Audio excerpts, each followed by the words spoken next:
Okay. There's Thomas. Great. Um, First, I think we have a couple of folks who were not able to come to our first meeting. So if you were not able to come to our first meeting, if you wouldn't mind just introducing yourself and kind of what your representation is on the working group, that would be great. So I know Jonah for sure. And then Representative McCormick, maybe you want to introduce yourself as well. I don't think we had Kemba last time either, or did we? So if you weren't with us last time, feel free to pop up and introduce yourself. My name is Jonah Levine, and I'm part of the biochar industry.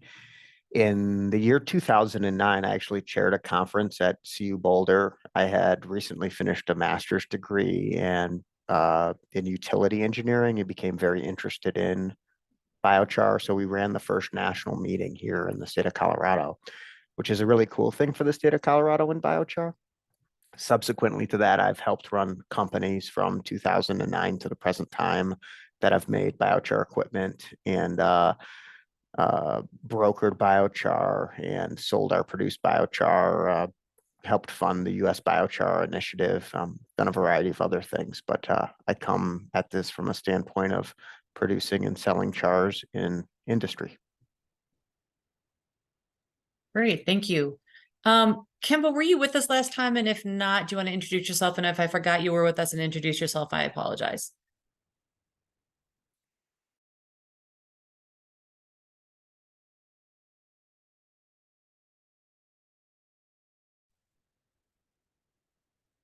Good morning. This is Carmia. I believe my name is up there, but Kemba may have shared the invite with other folks. So that's what I'm guessing is going on.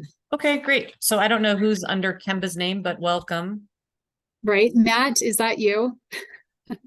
And if you are that on, is me. It's also showing my name, so I guess I am Kemba now. That's weird. I'm seeing both for my screen, so I don't know. Yeah, hello. I'm Matt Wilkerson. I'm not Kemba, so Matt Wilkerson. I'm detailing in for the inspection enforcement coordinator for the BLM for Colorado State. So I oversee oil and gas inspectors, make sure there's consistency between offices and with national strategy. So just hopping in, seeing how this is going. Interested in future actions with this. So. Thank you. Thanks for joining us today. And then Representative McCormick, I'm going to let you introduce yourself, and then I'm going to jump into the next. Sorry, did I miss anybody? Okay. I'm going to let Representative McCormick introduce herself and then jump into the next agenda item, which is she's the sponsor of the legislation that created this working group and the work that we're doing. And I thought it would be really great to just have her talk to us about her thoughts behind why this bill is important and expectations. And if anybody has any questions for her, I think there was a lot of conversation last time we met. I think some uncertainties about things that were in the bill and how we would reflect them and how we would go through our work. So this would be a great time to talk to the person who sponsored the bill. So thank you, Representative McCormick, for joining us this morning. Thank you for inviting me. So yeah, I'm not part of the work group on purpose because it's important to have all of you in this capacity, and the roles that you play are incredibly important, each and every one of you. I call this a grand homework assignment, and this was brought to me by Janice Hallowell and many others that really saw a great opportunity for, in this specific sector, an inner action and kind of collaboration between the oil and gas industry and the opportunities that may exist in the biochar space. And so to have the kind of the environmental and the chances for us to utilize what we have here in our state to grow biochar, but also to put it to use. There's so many uses, but to put it to use in this specific category, to me is the potential for a partnership among those that know biochar, that have historically used it for many other types of applications, to see if it can actually help in this space as well, and have the oil and gas industry play a role in how little by little we are trying to address the human caused impacts of climate change. So that's kind of a broad overview. As I said at the beginning, I'll just keep going. Oh, anyway, I'm the representative from Longmont, Colorado, and I'm just in halfway through my second term. And my background is as a veterinarian, so a lot of this is not my area of expertise, and that's why I appreciate each and every one of you. So if it's okay, Commissioner McGowan, I'll just keep going on some of the, you all have read the bill, but just as an overview, I do look at this as a homework assignment. The CSU had said that they wanted to participate in this, and that's kind of why it landed there, but we didn't want it to be specifically just CSU experts. And so they have the ability to collaborate with other universities or other experts or wherever the information needs to come from. They are assigned with doing the 9 things that are listed in the bill. I don't necessarily need to read them to you, but there are 9 things. Under the first thing that they are to do, which is to review scientific articles and studies on biochar's capacities to do a series of things. There's 6 things under that first assignment that are also in your bill. We try to be as, think about all the things that we could to make sure that we incorporated these into this kind of assignment, and to make sure that all of you on the task force were part of that guidance. So having just scientists in the room wouldn't have been a complete picture. It was important that we had voices from our communities that have been historically impacted by industry in the past, that we continue to have that mindset in not just the homework assignment, but what might come out of the homework assignment. So if CSU and others do get to a point where they have gathered enough information and they see that there is the benefit of moving forward to an in-field pilot study, along the way, gathering all the research and kind of coming up with the lab and desk studies, we have to make sure that we're not missing something. And that's why we can't just have, the science frame of mind in there. And so we're not making any decisions at this point. Right now, this kind of homework assignment has to be completed. But in that process, once a report comes out, we have to make sure the report does what we asked it to do. And that's y'all's job, is to make sure that along the way they're following the assignment.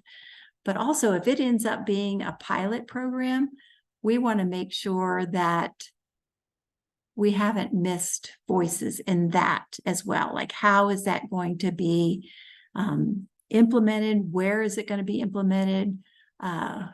Who do we need to be listening to and paying attention to? Which sources are we using and where are those coming from? And who is that impacting?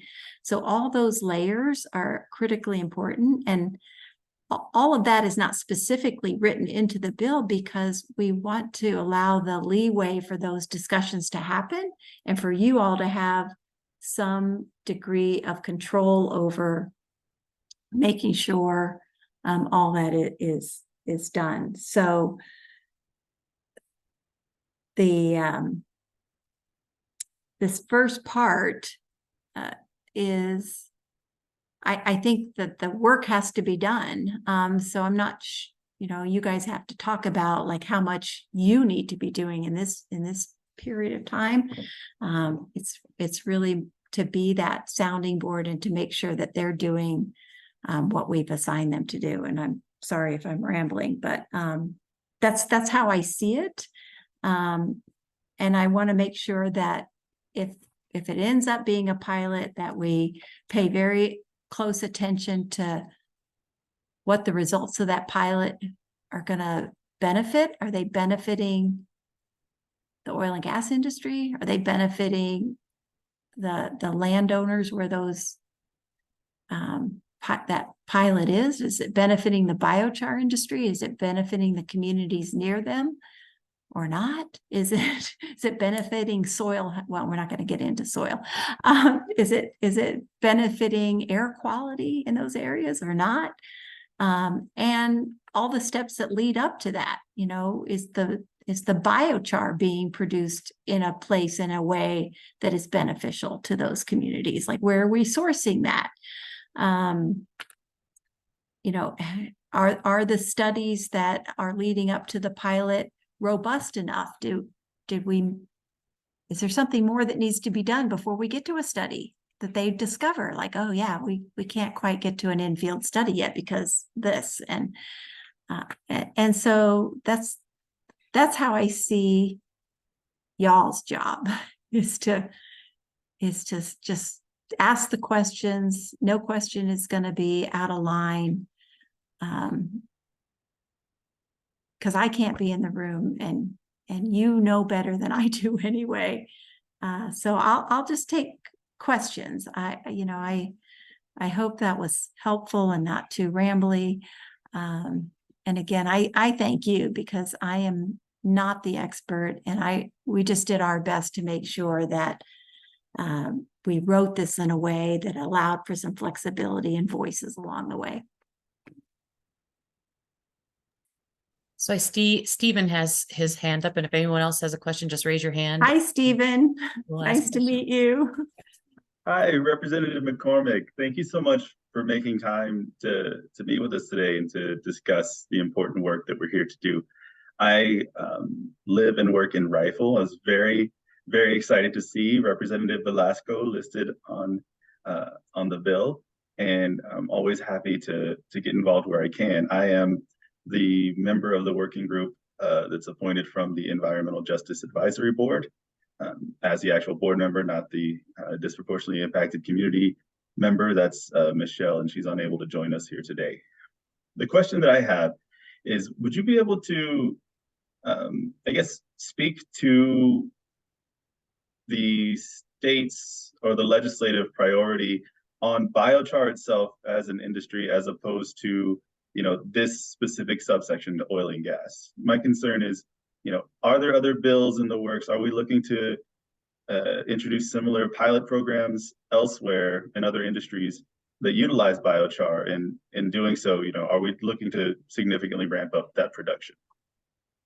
That is a very good question. And the reason this bill was so narrowly targeted was for a specific reason, because of the ability to actually try to work towards doing something. The more narrow you are, the more likely it is to kind of come about. There are discussions. I know Senator Cutter is looking at a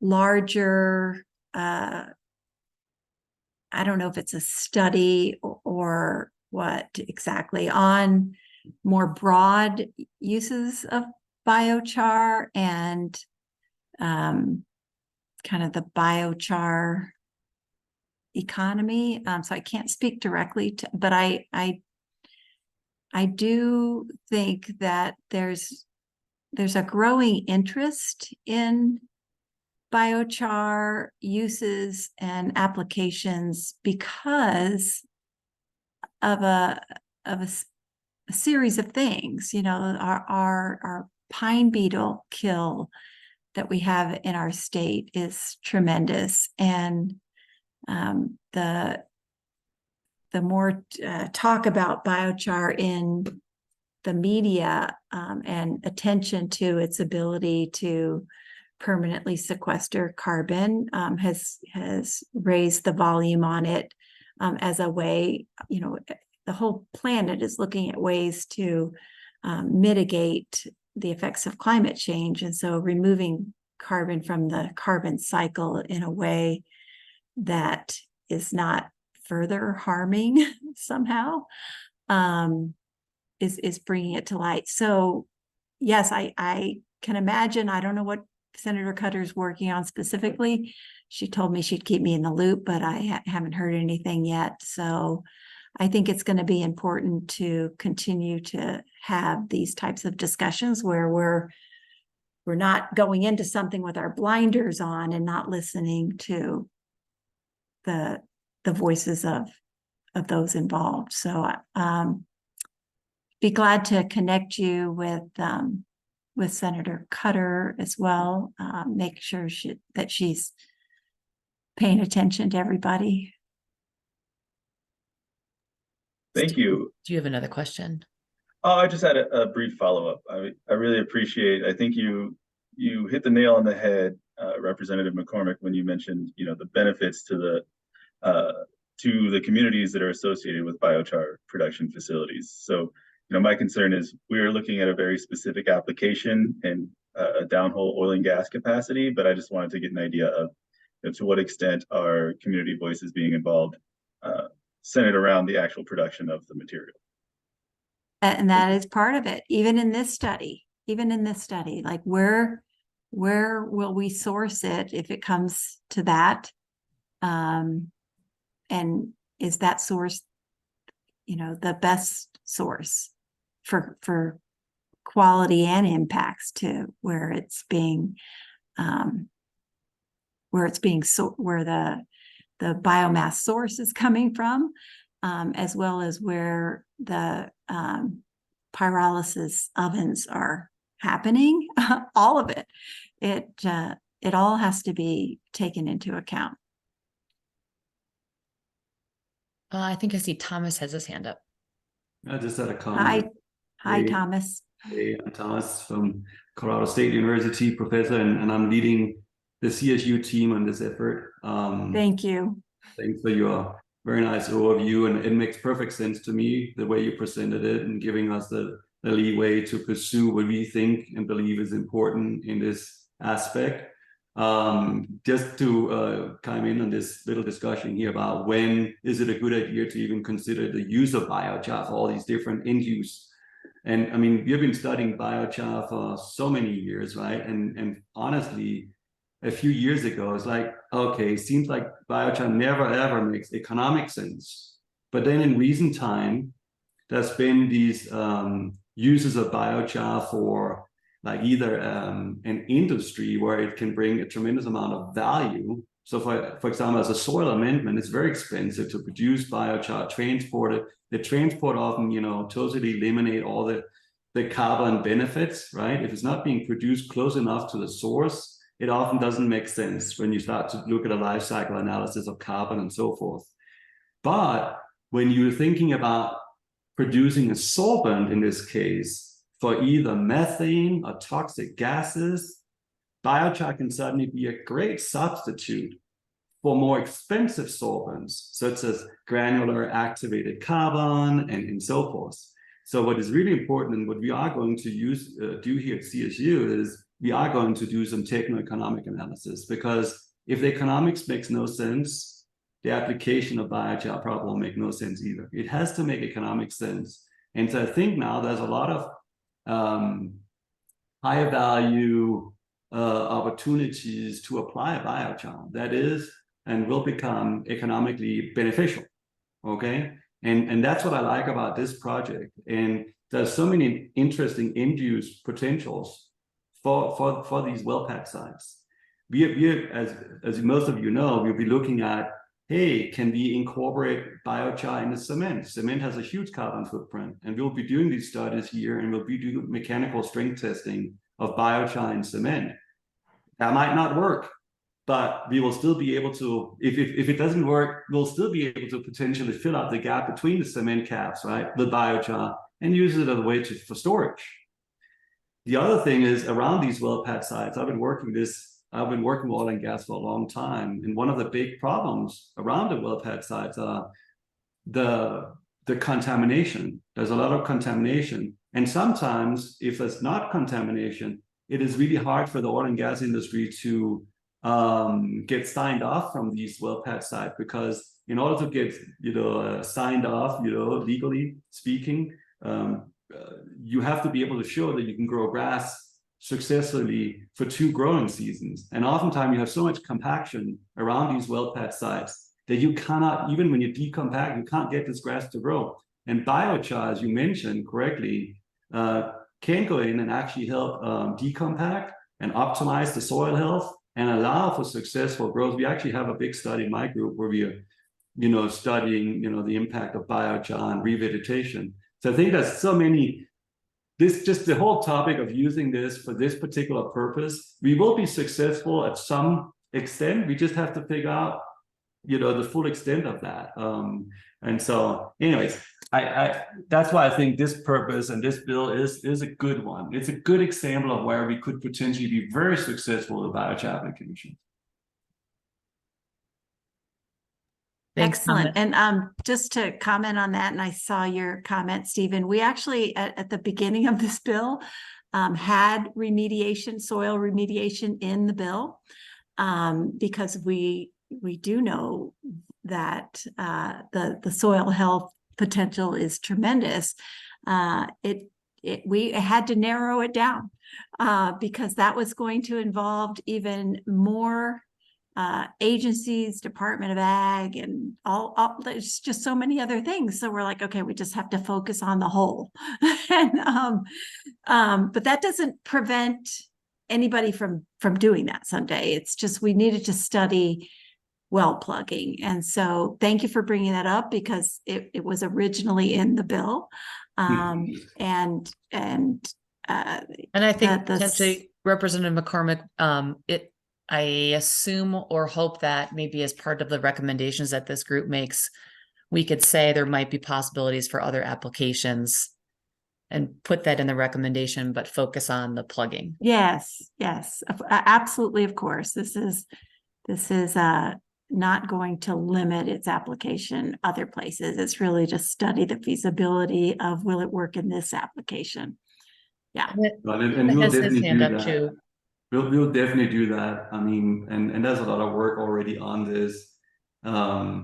So because it is about liability, it is about, being able to, move on. We don't want all these orphan wells, right? We want to make sure that the companies are successful and can reclaim all that soil around these well pad sites so we can move on. So we probably will have a little section about that in there.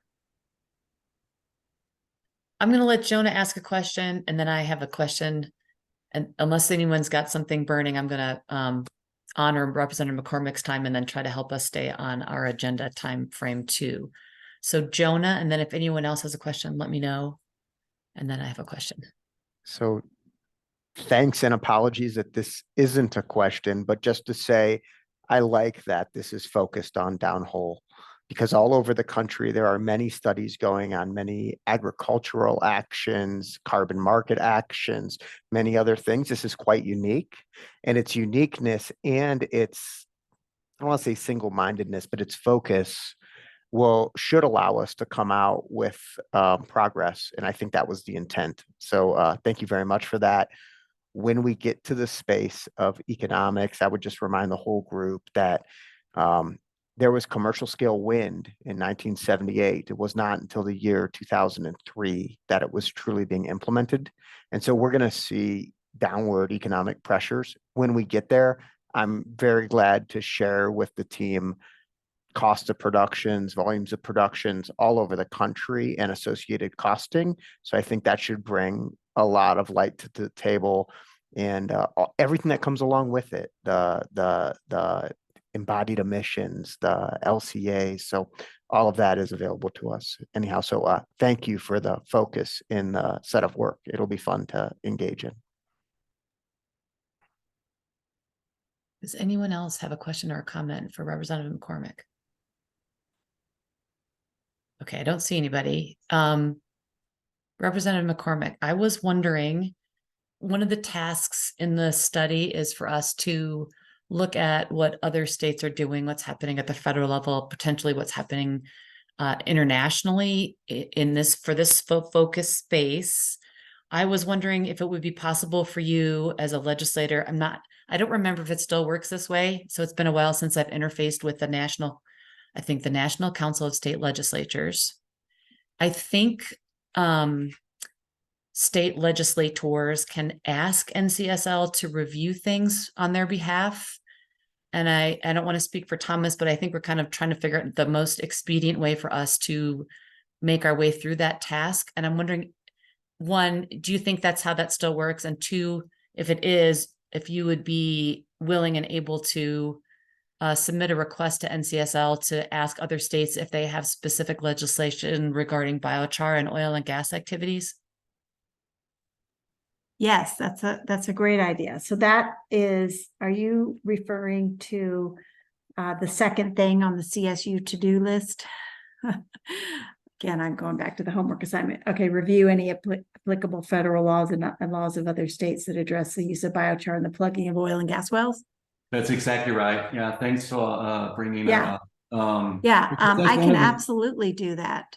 And I had, will. actually hired a student who wants to go to law school. So we're starting to look into, how do we retrieve all the information? But I think there's not a lot of examples of anything like this. So there's no precedent, right? I think for this. So we need to just understand, what is out there and what should be considered going forward, right? If you're successful, with the application of biochar for this purpose. There'll probably be some lawmakers who want to make some rules and, So how do we find that? I know about certain databases, a lot of public knowledge, you can easily find, but anyways, any help? Yeah, this is a great suggestion, Commissioner. And I had a email from my NCSL contact today. So this is perfect. I will respond to him and also ask for this help because he's also kind of in the environmental space as far as this contact. So I'll get right on that. Thank you so much. That's a great suggestion. Really I'd be glad to help with that. Absolutely. Great. Anything else for Representative McCormick? Again, just thank you. And thank you to Janice. I will continue to give her kudos whenever I can, because it was really our connection that got us here to this place. So thank you again, Janice, so much. And for all of you for being willing to give time out of your busy lives for this project. I really do appreciate it. And so do a lot of other people. Great. Thanks so much. You're welcome to hang on as long as you have time. All right. I don't have time. So thank you for joining us. Thank you very much. So while we're on the topic of the task for looking at what other states are doing and possibly what's happening at the federal level, Carmia, I do not want to put you on the hot spot. And I'm also worried that I don't know what your situation is going to look like on Monday.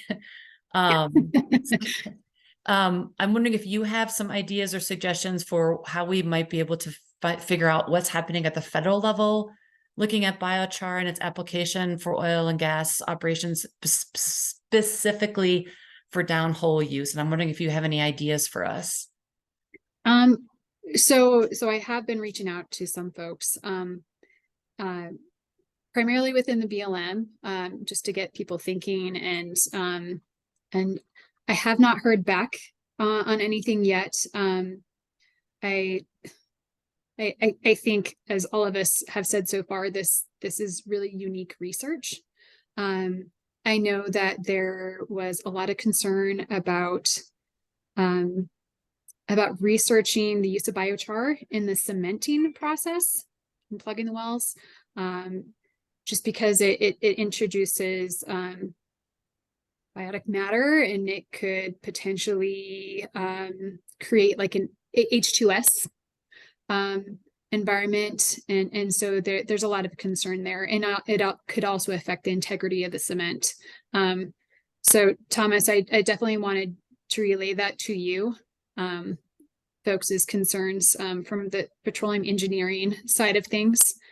But I will continue reaching out to other folks and see if I can reach out to other agencies at this point, to see if there's other efforts besides NREL. I know that they're already focused on biochar. Great. I get many requests for quotes all over North America for materials. And even though I have a relatively smaller company, a lot of folks in technical applications will reach out to me.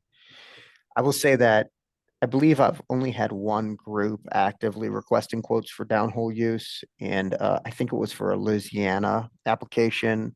They were also asking about Colorado applications, but to my knowledge, I don't think something happened. That's not a comprehensive data set. It's just what quotes and what requests are coming over my desk. But I do think there maybe is something in Louisiana. I could try to look that up. Thanks, Jonah. And was that with offshore or onshore? Onshore. Okay. And it was a trial versus like ongoing projects. You know, like a, but let me try to look that up. And sorry, it's wishy-washy, but I get many requests for these quotes, and they're not well. It's not like I don't have a database. So let me see if I can find any history of the quotes, and then maybe I can even reach out to those same contacts just casually and say, hey, did anything happen here? If that's the case, I could share it with the team. Great, thank you. It's just to Thomas Borg here. Tamia. So that the whole cement and mixing the biochar and all these type of things, you know, is not something that we are directly experts in, but we have actually now found a place at CSU where we can do mechanical strength testing, and it's you know, we have SOPs for that. There is, however, we have initiated the literature study. That's a lot of interest and it's an emerging topic, basically. So it's a very emerging topic, this idea of putting fillers into cement to lower the carbon footprint of cement production, right? Since we know cement production globally is one of the biggest carbon footprints we can think of from an industry. So that is a lot of experiments taking place all over the world on this to try and hopefully we can find some of the answers to your questions, but we are fully aware of some of the potential limitations.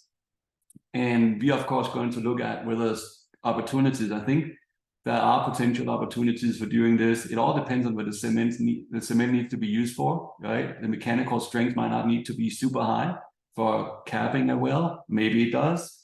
But the whole chemistry is a part of this project, and that's what we are experts in. So we will be looking at biochar cement interactions and look at that relationship. And I'm fully aware of the chemical composition and the gases coming out of these wells because I worked on just oil and gas for 15 years.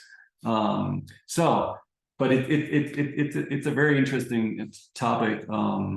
This idea of fillers into cement to lower the amount of cement needed. And then just to clarify, continuing this conversation, I think everyone was really excited to hear that it could be used, that biochar could be, I guess, injected essentially down hole and really used for absorption and adsorption of emissions and, you know, potential contaminants, right? Harmful substances. And so everybody's really excited about that. But the cementing itself, though, of I guess the annular space, not so much the spaces in the target formations or other areas. That's where the concern lies. And I know even having worked with the USGS in the past, there's a lot of concern about the longevity of wells and the pluggings of them. You know, as we know, with anything that's engineered, it has a life. So it'd be great to know if biochar was applied in the cementing process, what would be the longevity of that? Absolutely, very, very important points. But I should say that I discussed this whole emissions question with Dan Simmerly here at CSU, who is a world-renowned expert in measuring emissions from these wells.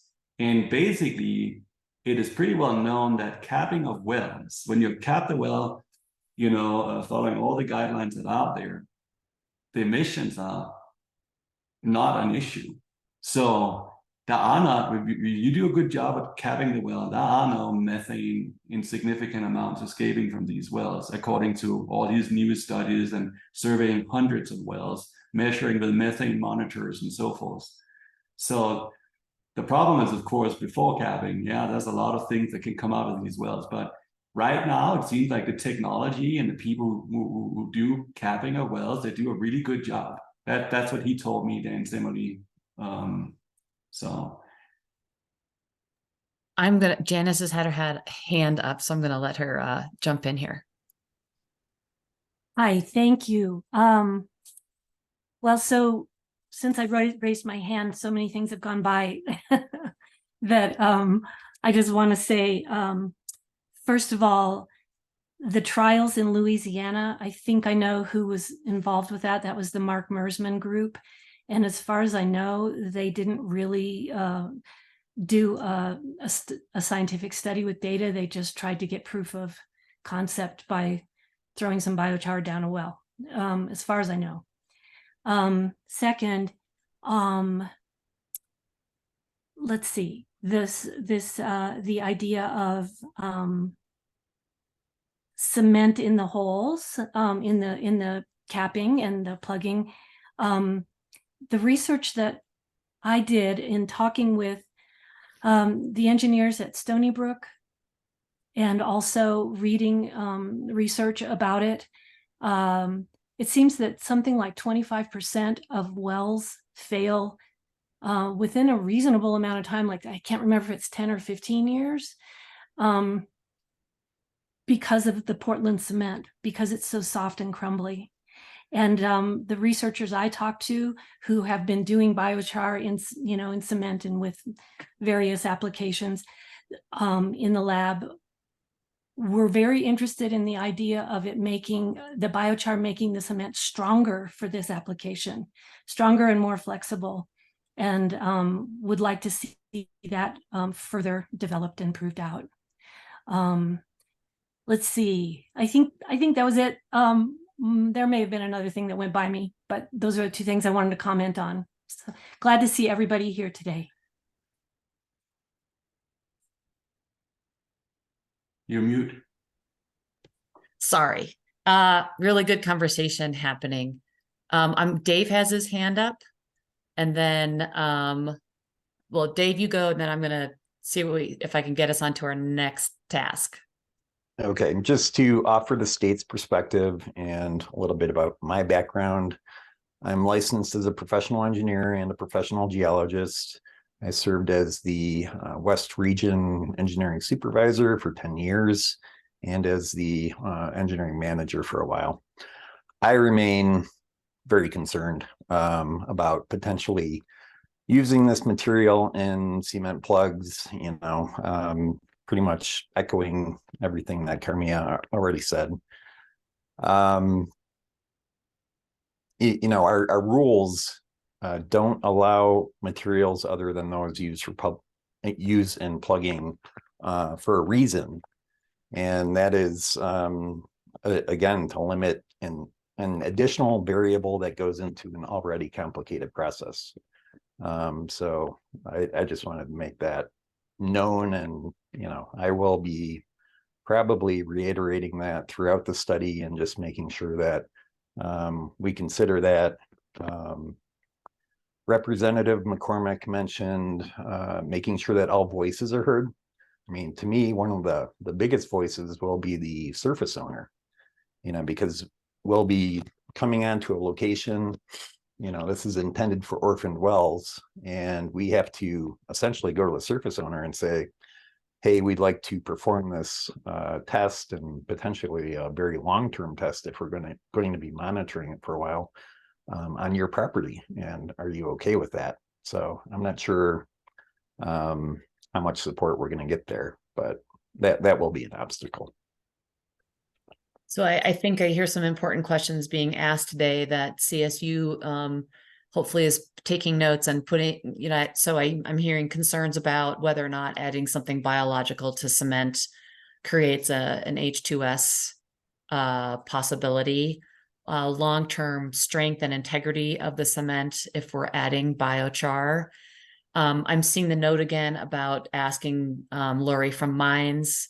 Hopefully everyone read my email. She's on maternity leave. I'm trying to get her in front of this group so she can talk about some of the study and research that she's been doing around cement integrity and biochar. Someone shared the YouTube link last time if you want to watch Lori give a presentation about her research. It's a little long, so I started watching it. She's got some interesting things to say, so I will try to find that link again and send it to the group. But I am working on getting her in front of this group so we can see if she has already looked at some of these questions and has some answers or not. I also, CSU has done a study for ECMC around measuring methane from our orphan wells, both plugged and unplugged. That has not been shared with the commission yet. I think it's on our agenda for October 16th. After it gets shared with the commission, I will have them give that presentation also to this group. I'm trying not to jump ahead of something that the commission has funded and sharing it with others before the commission has had a time to talk with CSU about it. But to follow up on Thomas's comment, they did not find methane leaking from any of our plugged wells in our orphan well set. So part of this conversation might be, is it an important component for preventing leaks, or is it an important component for carbon capture? I think that's going to be an interesting conversation for all of us. Sorry, I feel like I have a lot to share, and I'm just trying to really be cognizant of our time limitations. So I will definitely get CSU on our agenda. And Janice, the wells are all sorts of different ages. So they will come and give that presentation. And I will share that with this group. Okay. Okay. If folks are okay with me moving on to the next agenda item, I just want to quickly review Daphne helped me. I put together like a task list, and then she helped me compartmentalize it into responsibilities for different folks. Do folks want to go through that, or do folks feel like they understand what's in the bill and what the tasks are ahead of us? And or once I can get IT to give me permission to share with certain members of our group, I can just simply send it to everybody if you want to look at it separately. So let me know what the pleasure of the group is here.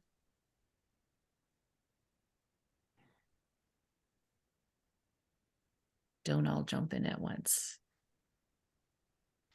Let's keep moving. Run the agenda. Okay, so does that mean folks are okay if I just send the link to you and you can look at the tasks? Everyone is okay with that homework assignment? Yes, link Okay. and tasks. And coming into working group meetings, we could be like, this is the task, and this is the allotted time, and the whole whipping situation. Great, thanks, Jonah. So Stephen, I have you up for a quick conversation. I felt last time when we met that there was kind of this lost feeling from folks of like, okay, we have members representing environmental justice, the disproportionately impacted communities.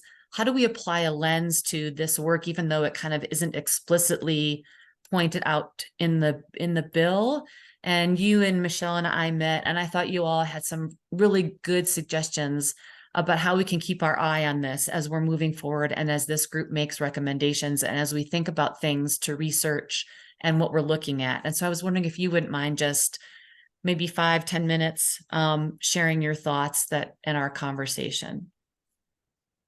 Yeah, that'd be great. I really appreciate you making some time in the agenda. I would like to also just point out that, you know, Michelle has published a report on the subject, and she's very much more a subject matter expert than I am. So I'd love to have some time at a future date when she's able to attend one of these meetings. For now, if you bear with me, I'd like to share my screen. I did have a few slides that I've used previously that I'd like to just throw up and maybe help guide this conversation. So if that's visible to everyone, I think that Representative McCormick really touched on a lot of the issues that I have personally concerning environmental justice surrounding increasing or incentivizing increased use of biochar. So this first slide is just sort of a grounding us in the task at hand, which is to conduct a literature review to assess the application of biochar as a plugging amendment or an absorbent to sequester carbon and fugitive methane emissions in oil and gas orphan well plugging. I do share similar concerns to what Dave Andrews had mentioned. Prior to working for the state of Colorado in remediation, I actually worked for the state of Texas in their orphan well plugging program, and just wanted to voice that I share that technical concern as well, even though I'm here discussing more of the environmental justice issues. So according to the bill, Michelle and myself, representing disproportionately impacted communities in the Environmental Justice Advisory Board, respectively, participate in a non-voting and advisory capacity, which in my mind makes the recommendations that come at the end of this project all the more critical.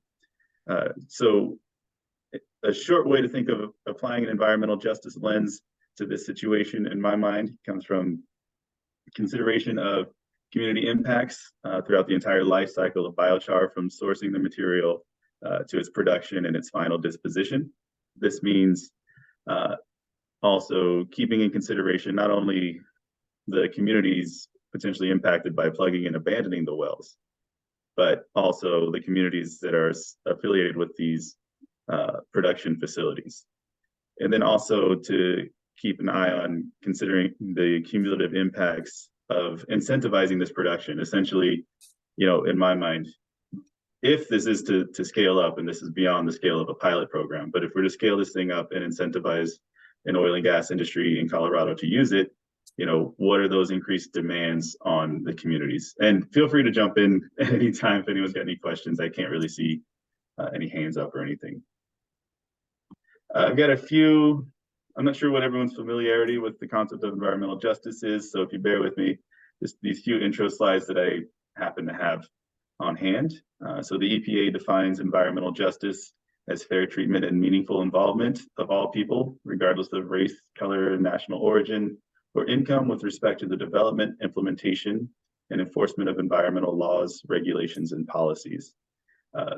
So EPA has some specific terms. This is that pertain primarily to active and authentic community engagement surrounding environmental policy. So they also further define fair treatment, saying that no group should bear a disproportionate share of negative environmental consequences resulting from operations and policies. And this is where my primary concern is with regard to what does it look like when we're increasing production. They also define meaningful involvement. And again, that's simply put, communities should have a voice in the decisions that are being made that potentially affect their community. In the state of Colorado, we have the Environmental Justice Act. This was, I believe, passed in House Bill 21-1266. It includes an acknowledgement that basically states that there are less burdened communities that benefit from relationships that pose or impose burdens on other communities. So the concern here is, you know, the benefit that we stand to seek is reduction in carbon but are we imposing burdens on other communities? And again, that's the environmental justice lens. So this section of the Environmental Justice Act also describes that disparity as a tangible debt that must be repaid through financial reinvestment, which is something we could also consider in our recommendations to potentially offset the impacts on communities that we're tasking with increasing their biochar production. It also goes on to state that environmental justice is not a net zero game. So the better we take care of these communities who are more impacted, then the better we all have an opportunity to thrive. There's also a definition within the Act of environmental justice, which focuses on people's rights to breathe clean air, drink clean water, participate in decisions that affect their environment, and live free of dangerous levels of toxic pollution, to also experience equal protection of environmental policies and share in the benefits of a prosperous and vibrant pollution-free economy. This act also provides a definition for disproportionately impacted communities, which is, pertains to Michelle's involvement in this group. That definition has recently been revised, and I've got it in here, but these slides are all pretty wordy. I'm trying to be respectful of our time constraints.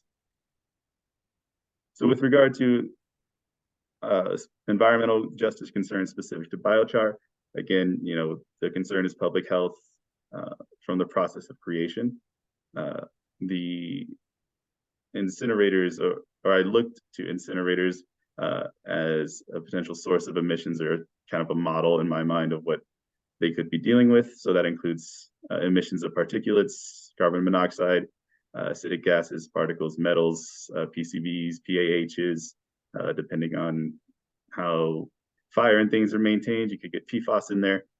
Just really looking at what is the source, or what are the emissions at the source of biochar production. And I think that we also have a concern of what standards are we comparing these emissions to? Are they being compared to ambient standards or occupational exposure limits? It's not really my area of expertise, but what lens are we looking at when we decide that there's an acceptable amount of emissions in the air? These production facilities also, pose typical risks of industrial facilities, but that includes fire and smoke risks from normal and upset conditions. And also, given that we're so early in the process and the biochar could mean any number of things, there's a risk of the facilities shifting their materials and from biomass to waste products in an incentivized economic situation. So that's something that should also be kept in mind, because that may result in differing emissions. We've also got concerns for the ecology for the application at the well site, which I think falls more easily into the purview of this group. But we don't want to lose sight of what's going on upstream, because ultimately, if we're talking about carbon credits for oil and gas facilities, that's a significant, I think, incentive to increase production of biochar. And we just need to keep in mind, recommendations to assess potential impacts upstream. So I was just spitballing and thinking of a few ideas to include within the research, which is the main part of this project, is to look at the emissions associated with the production, see if there are any case studies where there's been community pushback against increased biochar production locally, and to discern kind of the regulatory framework for these biochar production facilities, and then ultimately to get an idea of what scalability of production would mean for cumulative impacts to localized environment. I'd also think we could benefit to hear from the regulators of biochar facilities, just to get a better idea of what emissions are being tracked and what standards they're being compared to. And then ultimately, when we make our recommendation, we should keep some recommendations involved with future assessment of environmental justice concerns. That bill, that the Environmental Justice Act, implemented environmental justice as the policy of the state. And I think that that's something we should include in ultimately whatever our final report looks like. And in my mind, that looks like standardization of production materials, or production and materials rather, at continued emissions monitoring at source facilities in addition to the wells, and also reinvestment in communities that are impacted by production of biochar. And then ultimately, because these are orphan wells and we don't want them to go out of sight, out of mind, I think we should recommend increased inspection frequency for these wells that have been plugged and abandoned with biochar amendments. And that will just about do it. I think I want to be respectful of the time that we have, but thank you all for this moment. Thank you for sharing that, Stephen. If you would unshare, then I can see everybody. Okay. Okay, so one thing for me that this presentation brings to mind, and not to put Jenna in the hot seat, but I think maybe people would appreciate a presentation of how, I hope I'm pronouncing this right, pyrolysis facilities are permitted and regulated in Colorado and what kinds of emissions. I don't know, Jenna, if emissions are being reported from these facilities or if that's in the permit, and or if that's within your ability or expertise to share with the group at a future meeting. Sure, Commissioner. I feel like there are a couple permits, but not many. But this came up not too recent ago. So yeah, I will definitely look into doing that. Awesome. So I'm going to give you a homework assignment at a future meeting to share with us how many facilities are permitted in Colorado for pyrolysis and how they're permitted and maybe the types of emissions that we see. Is there anything else that folks would like to see from CDPHE regarding this?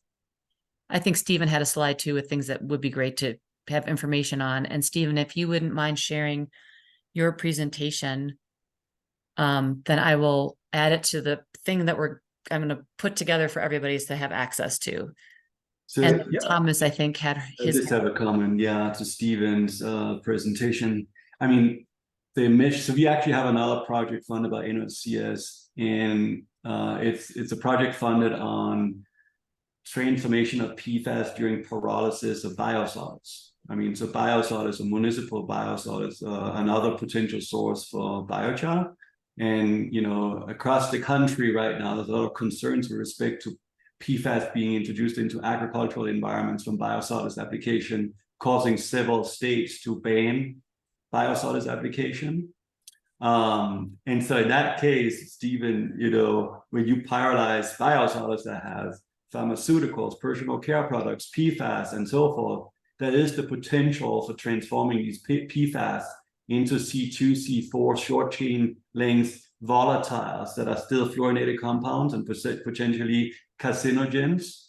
So in that case, I would say what is really important here for this particular project, if you think about emissions and health concerns, is what is the feedstock, right? If it's woody biomass, we don't expect, PFAS to be an issue. If you use municipal biosolids, it could be, but it all depends on how you then manage the emissions from the pyrolysis.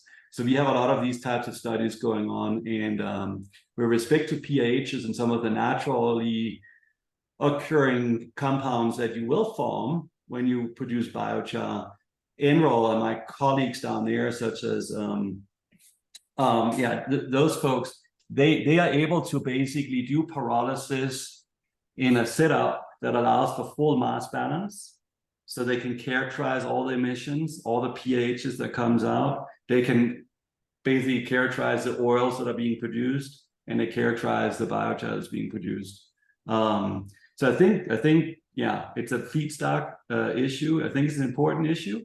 And then secondly, you can say the same with respect to emissions. We talked about emissions from these orphan wells and so forth, and also even capped wells. Well, these emission studies only look at methane.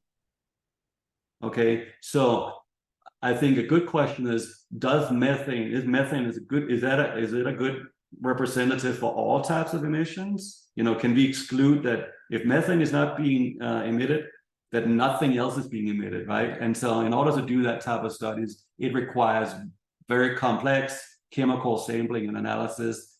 And we actually have another project funded by NOAA where we're looking at structural fires. And so we do structural fires under highly controlled circumstances here at CSU. And our task is to characterize the chemical footprint of structural fires. Structural fires is if your home burns down and everything that's inside your home, carpets, your Tesla, et cetera, et cetera, et cetera. So we can do that type of studies, but that's probably way beyond, of this particular bill here. But if it comes to a pilot, that is something I would like to see, a full chemical assessment of all the potential emissions. Lot of smart people in the room here. Great discussion. Carmia has her hand up. Okay, so Thomas, you pointed out that of course there's multiple sources for biochar. And so I'm putting this out there, but for the sake of time, can we narrow the scope of this research to woody biomass, or is it already slated for that? Yeah, it's slated for woody biomass to the best of my understanding.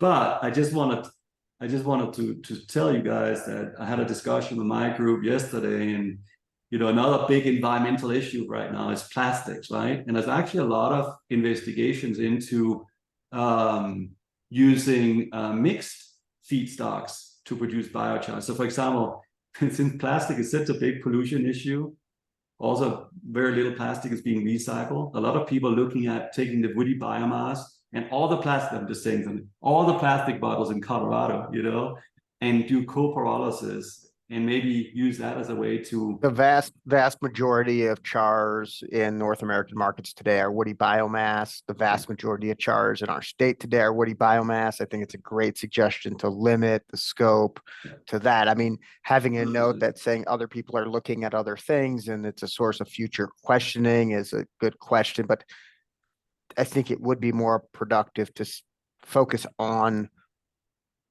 woody biomass, at least from my perspective. And a couple other questions have popped up just in the last minutes on this idea of like permitting, pollutions, what's permitted as a biochar plant. If all we do is pull biochar plant permits, you're going to get virtually nothing in our state and in the country. We're at a period of evolving technology. So go back in history to 2000, it's recent history, I guess, but 2008, 2015, you had very, very small char plants. Maybe people were trying to permit them. So maybe there's specific char permits. Where char is coming from in society today and actually hitting transactions and projects, it's being co-produced. So like where in our state, I'm going to give an example of a place that's not giving char, okay? But it's in our state. It's a reasonable example. The gypsum biomass power plant. It's about a 10 meg power plant, takes beetle kill. It's a contributor of electric energy. And I don't know, there's probably different stakeholders who have different opinion about that. But some percentage of that material today comes out as a mixed load of ash and carbon. Okay. This is not biochar, but there is char in that ash stream.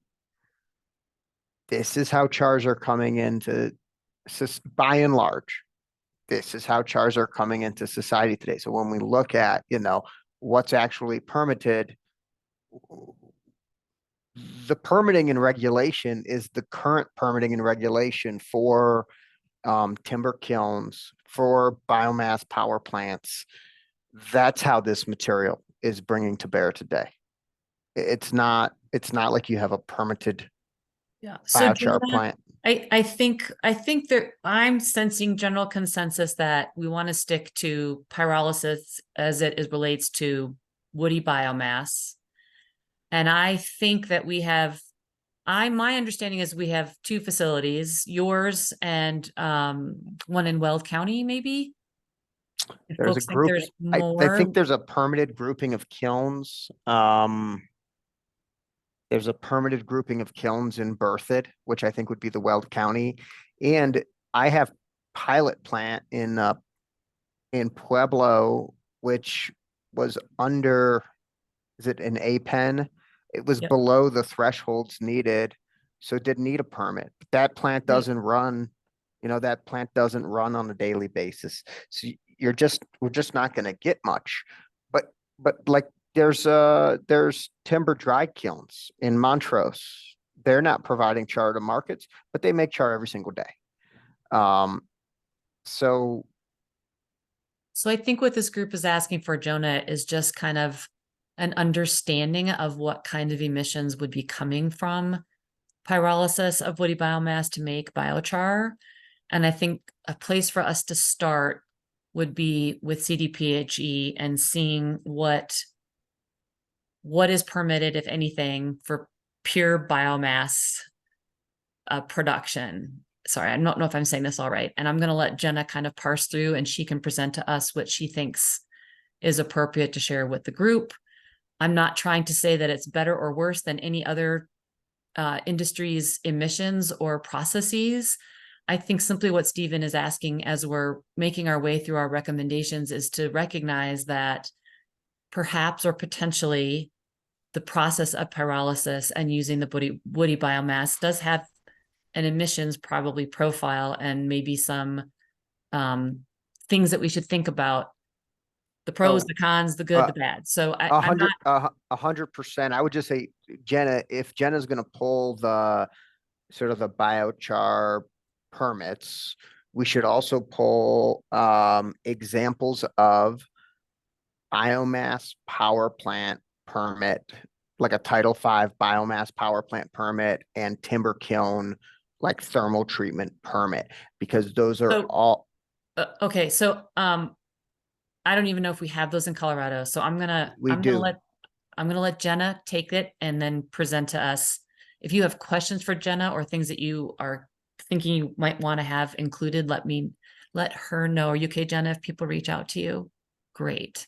And then Amanda, you've had your hand up for a long time. I'm going to let Amanda ask a question, and I'm going to move us on to the next agenda item. Yeah, thanks. I was just going to follow up about the woody biomass component. I do, when Representative McCormick first reached out to me, that was the conversation, because there is so much investment going in, especially at the federal level, into forest treatments in Colorado. And so there's going to be a lot of woody biomass coming off the forests. There already is, and it's just increasing with the amount of investments through the Inflation Reduction Act. And so absolutely, I think that, this study is focused in woody biomass. And recently, I had a conversation with James Gaspard at Biochar Now, and he indicated that they've purchased over 1,000 loaded log trucks of dead trees already from the big fire zones that happened in 2020, like the Cameron Peak fire. And so that's, something that's already happening. And so I think that that's an important component of this, is just understanding how we can better utilize all of the woody biomass that's coming off of the forests already.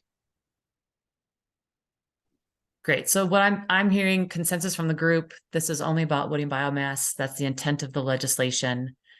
Potential discussion as part of recommendations about how we would certify the source. And so let's just, Thomas, I'm putting that in your parking lot, potentially as part of the final recommendations or what the group wants to forward. It's fine. I mean, this is an important question because the feedstock, there's different types of woody biomass too, right? A pine tree is different than an aspen tree, and there's a lot of woody biomass types, and depending on which one you choose, you end up with different types of biochar with different chemical, physical properties. That's one thing. So yes, we need to do the best we can, definitely stick to woody biomasses, but understand the differences between them with respect to the end product. Number two, there's many ways by which you could do pyrolysis, right? Many different temperatures. I don't think that's like a standard temperature. And you could definitely, if the goal is to produce the best biochar for carbon sequestration in this context, you know, you could optimize your pyrolysis for that purpose. If the question is, I want to optimize my biochar to absorb the most benzene and methane and so forth, you might pyrolyze it a little bit different. Okay, so there's many different types of pyrolysis circumstances that can lead to different end products depending on what you want to use it for. You know, temperature, sometimes you put in a little bit of oxygen when you do the pyrolysis to just change the surface chemistry. So there's a lot of variables here that is important to be aware of. And of course, we will look at all these different variables when we do our literature review. But what we do need to, I think, agree upon is for the lab-based studies, we want to make sure that we get representative biochars, right? We're not going to produce biochar. We're going to rely on biochar that's already being produced because it's such a small study. I am in my lab producing biochar down at Enroll for all kind of purposes. But we have to figure out, you know, if we only have a handful of biochars, does that represent all the different potential biochars that should be investigated? That's a really good question. Maybe not for today, but so when we look at sources, you know, I think, you know, obviously I'll be chatting with Jonah to make sure we get some of his biochar, but if that's only one of thousands of biochars that could potentially be used, we have to justify that, right? If you're only picking 1, 2, or 5 biochars. Good point. Are folks okay if I move on from this discussion? Great. So next I have Dave up. I think there were questions last time we met, like what are our current rules around plugging? And then Carmia, feel free to chime in. Maybe I'm making a bad assumption, but my assumption was that we have aligned rules about how things are plugged and why they're plugged a certain way. But if you think there are some differentiations with requirements that BLM has, after Dave's done, please share your expertise and insight. But I feel like folks had a lot of questions about what are the rules? Why do we have those rules?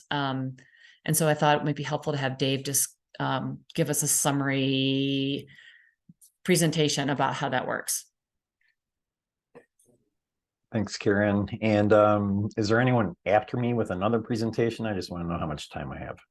I had a quick update from Thomas, but we've heard a lot from Thomas, so I don't know if he has much more to update beyond that. I didn't know if, Thomas, you wanted some time to check in with the group or if you felt how you were feeling about things. Sorry, there's just so much to share, and I'm just trying to be cognizant of everyone's time and how much we meet and how long we meet when we do meet. So I don't have much to share. I mean, basically, as you know, we just got an account number, and so we are first able to hire people now to start. But we got a group together. Account number has been established. I just asked whether money has been transferred so we can actually, you know, pay people to work on the project. But we are very close. But we have met. We actually met yesterday. You know, it's not much to report. We have put people to work on the reviews and designing lab experiments and so forth. So I would say, Dave, just go ahead. Great. Thanks, Thomas. Okay, thanks. Let me share.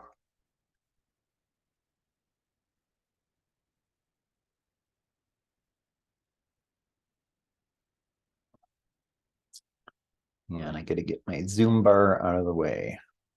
Okay. All right. So before I can really explain how to plug a well, you really need to understand how a well is drilled, cased, cemented, and completed to begin with.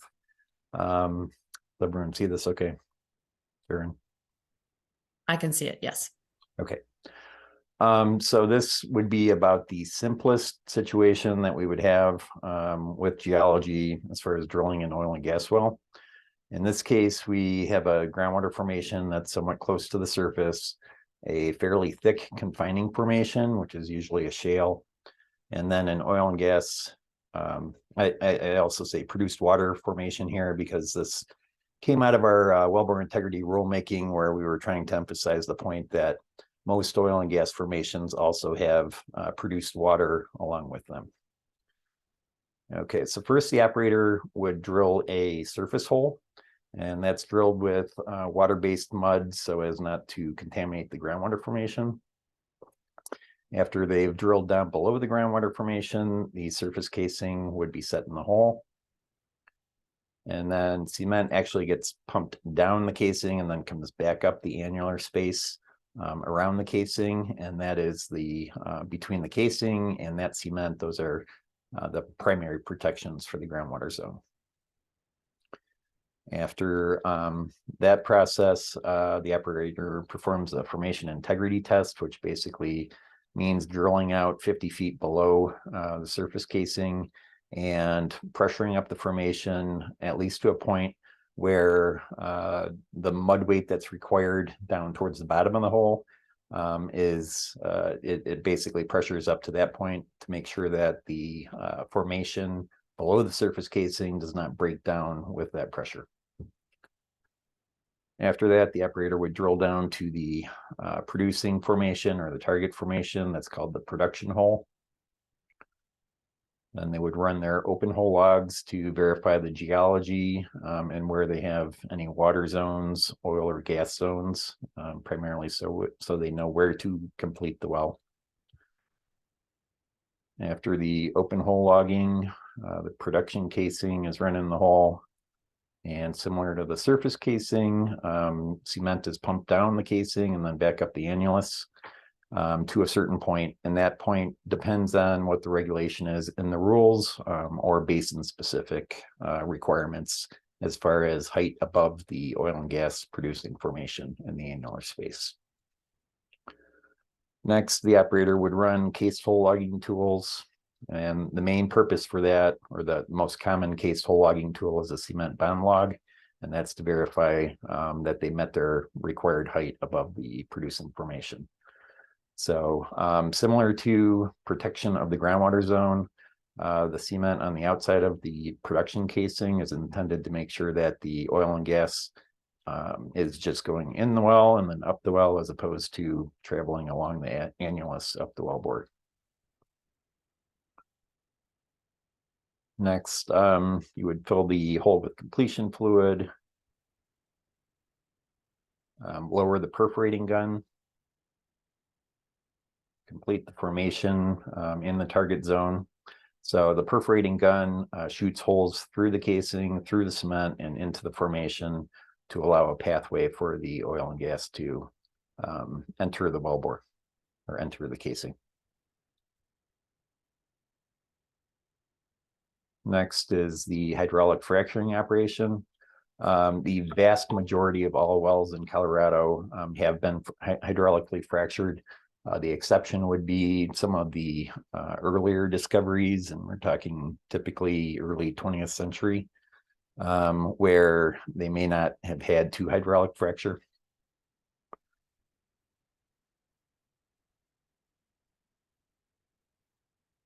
And next, the operator would lower an anchor, a tubing anchor or a packer, or potentially some other type of downhole tool. And finally, the tubing is run in the hole. And then production from the oil and gas zone goes up or through the cement and the casing, through the perforations, and then it is produced up the tubing to the wellhead.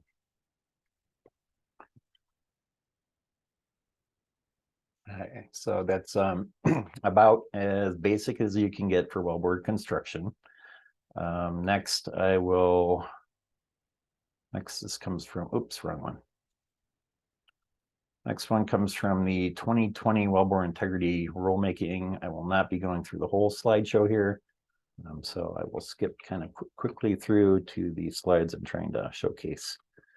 So the first one here kind of illustrates the different types of zones.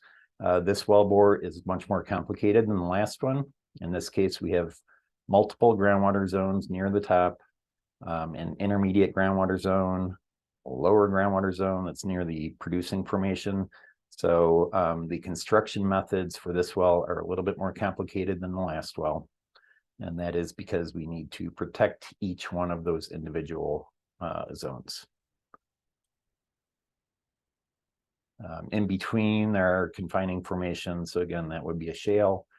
Typically, the groundwater is in sandstone. And again, I'm skipping through quickly. These are the cement barriers for each one of the permeable zones.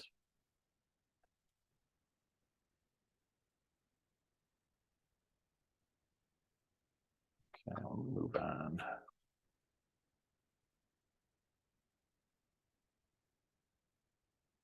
Okay, so the purpose for all these casing strings and the cement and where we place the cement is to provide barriers to flow. So here, if we have oil and gas coming up the tubing, so this is a blow-up view. This would be inside the tubing here. The first barrier is the steel casing, so the production casing. If you have any gas coming up the wellbore annulus, provided you have your surface casing set deep enough into the shale, that confining formation also provides the barrier. And then we have a barrier from the surface casing. And finally, we have another barrier for the cement. So multiple barriers is really what protects what's in the well from the groundwater that's outside the well. So you see in this case, provided that all of these barriers have integrity, the groundwater has nowhere to go. And also for the production, oil and gas cannot get into the groundwater. So that is really the objective of construction of a well, is to make sure that you have those multiple barriers in place to prevent fluids from migrating from one zone to another. Okay, I'm going to exit out of that presentation and then see next up. So here's an example. Again, I was the Western Region Engineering Supervisor for about 10 years. This is part of the Piance Basin. In the upper right, we've got Glenwood Springs, and then Rifle kind of in the top middle, Parachute Battlement Mesa over to the left. And if we turn on the field layers, oh, I've had this one open for a long time. I think it's gonna not work. So let me try and reopen that.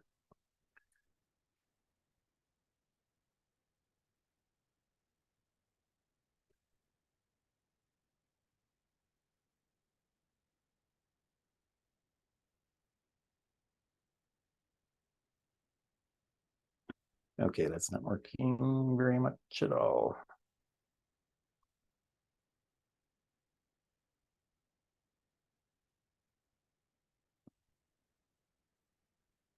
Okay, try that again.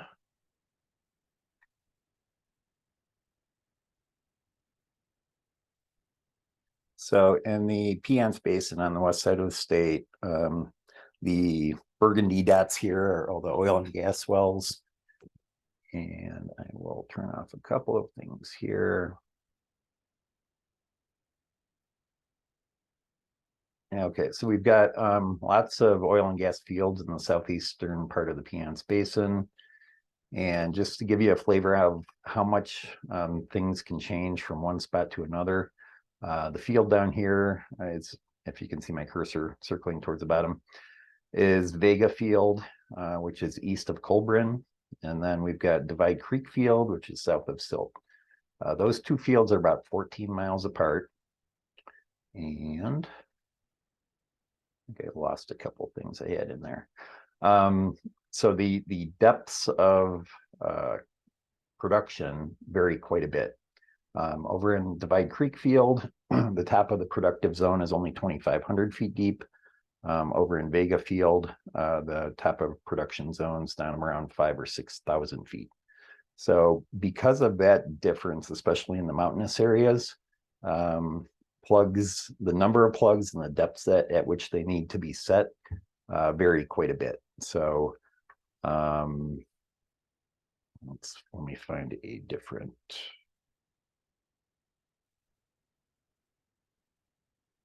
Here. And then Dave, this is Carmia. So just speaking up, wouldn't you say that at least on the western slope, they tend to vary between 2,000 to 8,000? Sure. Yeah. Okay, let me actually go to something totally different here. And this will just kind of, sorry here. I had all of these pulled up earlier and it's not working as I planned.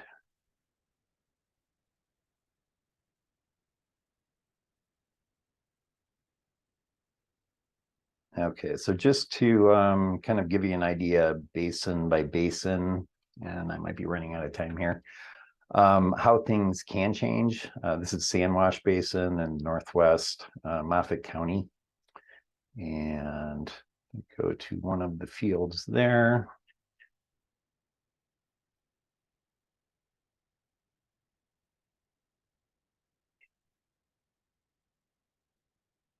And zoom out a little bit. Okay, so this illustrates kind of like where the oil and gas formations are compared to where the groundwater is. So similar to my first example, you typically have some groundwater zones that are relatively shallow. In some cases, the oil and gas zones are coincident with those groundwater zones. So that would be more produced water that's coming up the well from the productive zone along with the oil and gas, as opposed to fresh water, which in this case would be up in the alluvial material. So often you have groundwater near the surface, deeper oil and gas, which may go down. You know, you may have some shallow zones and then you may have some very deep zones. So typically when you're plugging the well, you have to make sure that each and every one of these zones are isolated unless they're common sources of production. So that means more plugs. So for Sandwash Basin, we may have, depending on the original wellbore construction, 5 or 6 plugs. And then if I go back to a different field, and look for this would be like out in Yuma County or over by the Nebraska border. So in that case, we have very shallow groundwater formations that only extend down to about 250 feet. We have a very thick section of Pierre Shale, and then we have Niobrara is the main producing formation out in Yuma County. So a well like that would be much simpler to plug. We've only got one hydrocarbon zone to isolate, one groundwater zone to isolate at the top, and it's relatively shallow. So that just kind of gives you the at least an idea of how much things can vary in Colorado in each one of our oil and gas producing basins. And you know, we've got the Rocky Mountains in between. So that causes a lot of different changes in geology, let's say from the east side of the state over to the west side of the state. So Karen, that's about the best I can do in 10 minutes. Hopefully I wasn't rushing too much. Nope. Thanks, Dave. And if folks feel like that was too rushed or they want to hear more, we can certainly come back to some of this. I think for me, 2 questions. Those plugs right now are made from cement, correct? Yes, our rule requires neat cement, which is basically just cement, no additives, unless the operator proposes that and it's approved by our engineering unit staff. And then what is allowed to go in between the plugs? Is it just air? Is it free space? What's in between the plugs? No, it's either water or mud. So mud would be used if you need a heavier, more dense material based on formation pressures than you would have with water. So for instance, water is 8.3 pounds per gallon.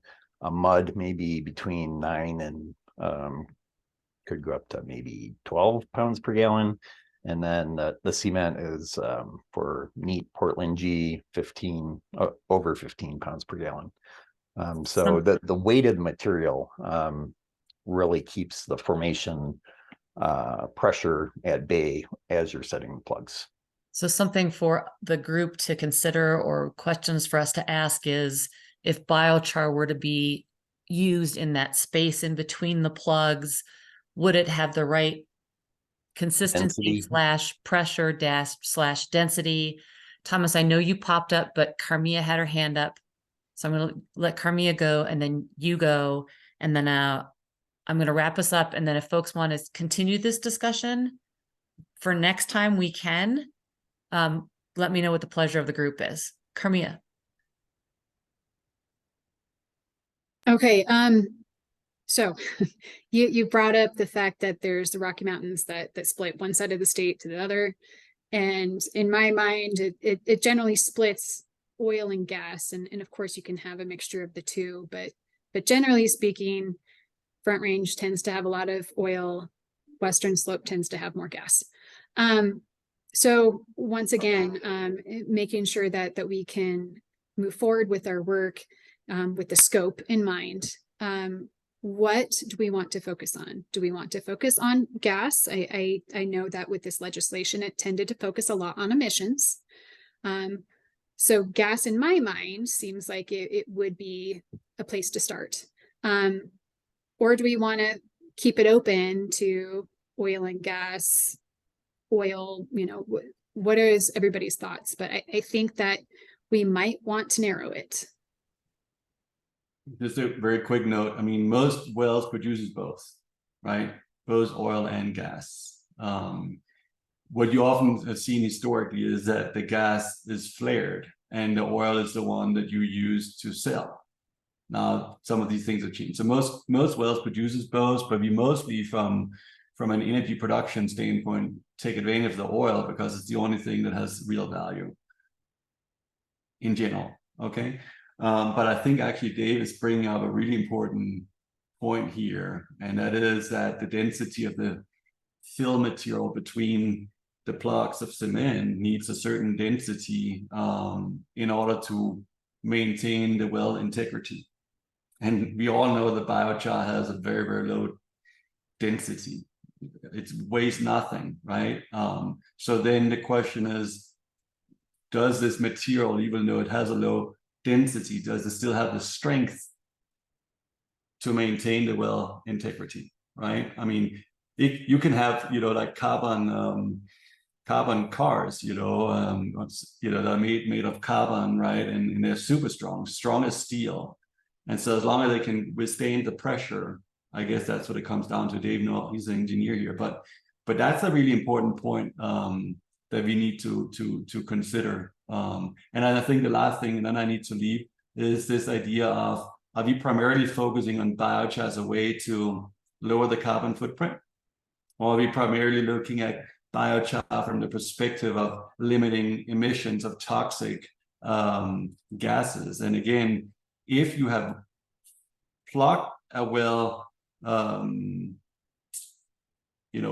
perfectly, you don't have many emissions. Of course, when a well fails due to disintegration of cement and so forth, yeah, sure, gases can start to come out again. But I think it's really important that we figure out whether we need to focus on both. Right now, I think the way the bill is written is that we are focusing both on mitigating methane and toxic gases, as well as using the well to sequester carbon long term, which is kind of cool if we can succeed on both. And if you don't succeed with respect to incorporating biochar and cement, I don't think that's the end of the world, because you still will be able to store a lot of biochar in between these cement plugs, granted that it has the mechanical strengths, I guess, that is required for well integrity. So those are just my comments, but it was a great presentation, Dave. Okay, so I also have I have a time limit here also, and I'm over it. What I'm gonna have folks do is send me your thoughts about these questions that have come up. I think they need to be answered maybe next time. Do we want to concentrate just on natural gas or oil, or do we want to keep our options open to both? Are we thinking, I'm hoping that by the next time we meet, I can have CSU talk about its study, and that might inform Thomas's other question, which is the focus maybe going to be more on carbon capture and potential, even carbon capture, though, in my mind, Thomas, would still be as an additive to cement, because that's less than what's being utilized to make the cement ingredients in the first place. But also carbon capture if it's a plugging material as a spacer in between the plugs. And I think that's an important question for this group to contemplate, and maybe the CSU study will inform that discussion. Are there other questions that folks think we should try to hone in on so that we can maybe try to focus the study and what questions we want to ask? If you need more time to think about that, send them to me. If you're thinking of them right now, throw them out at me. Okay, send your questions to me. This is a lot of information. It's a lot to absorb. Are Fridays in general good for folks over this time frame earlier? If I stick to this on a Friday, does this work for most folks? If it doesn't, can you please let me know? It overall does not work for me on Fridays. We, at least for the air pollution division, we just implemented a focus Friday, where we try not to have meetings in the later half of the afternoon, and I flex every other Friday. And so, if there's another day that would work for other folks, then please consider that. Jonah, can you remind me what days do not work well for you? I'm in equal trouble on all days. Okay. Wednesdays do not work for me just because of commission hearings. I'm trying to figure out if we could find a set date and time so we have kind of a cadence and I can put things on your calendars out for a while. Jenna, if I tried to work on your schedule for the days that you are in on Fridays, is that a possibility? Well, I think what I hear you saying is you're flexing every other Friday. Is that right? Yeah, I either don't work on Fridays so I just work for the meeting. I just change up my day off so that I can make the meeting. But normally I don't work on Fridays, or I don't work on the other Fridays where I'm partly working. I'm just working for half the day. But if we have to stay with Fridays, that's fine. It doesn't hurt me to jump on for an hour. I could try to move it up a little bit too if I see thumbs up from the group, like moving it up so that you're like it's a morning thing for you and then you can get your day done. Yeah, that would work. And Mondays are big meeting days, obviously, and then you have the commissions on Wednesdays, and then so. I know mean, this is want me to, if you have a list, I mean, I'm happy to also send out a Google Doc so that everybody can give their best days. If that's of any help, just let me know. But yeah, on Fridays I normally am, but I don't want you to worry about my schedule because I'm going to be flexing it every other Friday, and then the Fridays I do work and I work half the day, so I can go with whatever the group does. this for me has been the time that I find the most folks available, Jenna. But I can also try to move it up a little bit so that we can try to, so it's not in the middle of your day that you might not be working on or trying to flex if you're open to that. Yeah, Friday mornings would definitely be better than Friday afternoon. Okay, I'm going to try for a Friday morning. I'm going to try in about 4 weeks for folks. Okay, thank you so much. You guys have so much information to share. Very much appreciated. Look forward to an invitation from me. Okay, so also understanding that there are going to be some meetings that some folks can make and some folks cannot, and I'm just going to work through the best that I can, and I appreciate everyone's understanding and patience. Okay, thanks everybody. Have a great weekend. Thank you.